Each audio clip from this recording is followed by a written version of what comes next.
The first step in any flash floor repair is to clean the surface and open up the pores of the concrete. You can achieve this with a grinder or a hammer drill. Prime the repair area with a thin coating of flash floor. Always keep the flash floor cartridge pointed in a downward or horizontal position. This prevents mixed flash floor from flowing back into the cartridge. Fill the repair area with 100% dry sand, and level it off with a trowel or putty knife.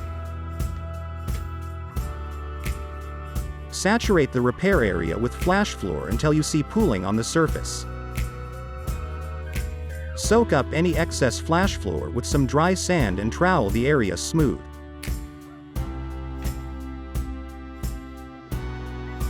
Let it set up. It only takes about 15 minutes in average temperatures. Once your repair has hardened, and you'd like to make it smoother, just use a rubbing brick or emery stone to sand it smooth.